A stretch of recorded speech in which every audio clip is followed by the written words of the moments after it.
ओम शांति। 24 जून 2026 की मुरली है। इस कर्म क्षेत्र पर कर्म अनादि चीज है। तुम्हें कर्म छोड़ना नहीं है, लेकिन कर्म योगी बनना है।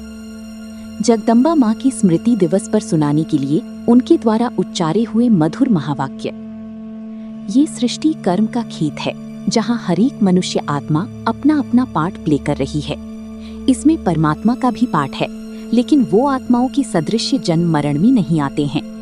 आत्माओं की सदृश्य उनकी कर्म का खाता उल्टा नहीं बनता है।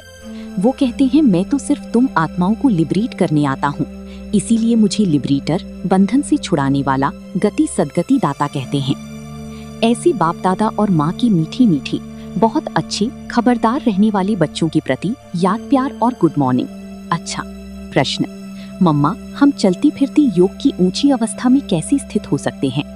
उत्तर, वास्तव में अपनी ये लाइफ नेचुरल योग की हो जानी चाहिए, क्योंकि योग है निश्चय। तो हरदम निश्चय को कायम रख, प्रैक्टिकल वो स्वरूप बन जाना है। निश्चय रूप बन कर्मेंद्रियों से कर्म करो। भल स्थूल कर्मेंद्रियां कोई भी कार्य करती रहें, मगर खुद को उसी सुख स्वरूप अवस्था में लवलीन रहना है। आपका चेहरा सदा सुख स्वरूप रमणीक दिखाई दे, कोई भी अशुद्ध संकल्प विकल्प ना रहे।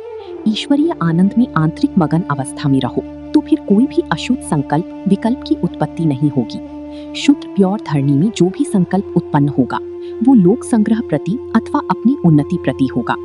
ये अति मीठी सुंदर अवस्था है, जो समय पर मदद करती है।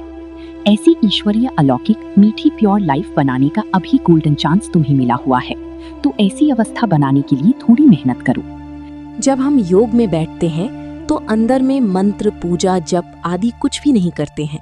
जैसे भक्ति मार्ग में कोई अंदर ही अंदर प्रार्थना करते हैं, माला जपते हैं, मूर्ति को सामने रख फूल चढ़ाते हैं।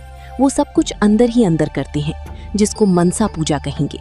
लेकिन हमारे योग में हम सिर्फ अपने स्व स्वरूप में स्थित हो सुख स्वरूप बन जाते हैं।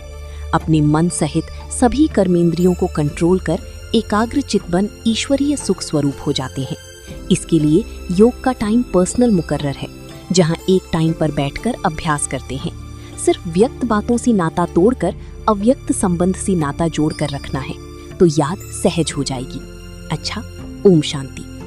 वरदान, बाप दादा की साथ द्वारा माया को दूर से ही मूर्छित करने वाले मायाजीत जगतजीत भव। जैसे बाप की स्नेही बनी हो, ऐसे बाप को साथी बनाओ, तो माया दूर से ही मूर्छित हो जाएगी।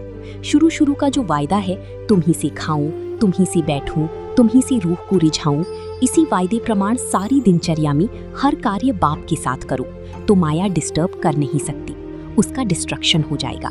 तो साथी को सदा साथ रखो। साथ की शक्ति से व मिलन में मगन रहने से मायाजीत जगतजीत बन जाएंगे। स्लोगन, अपनी ऊंची वृत्ति से प्रवृत्ति की परिस्थितियों को चेंज करो। अपनी ऊंची वृत्ति से प्रवृत्ति की परिस्थितियों को चेंज करो।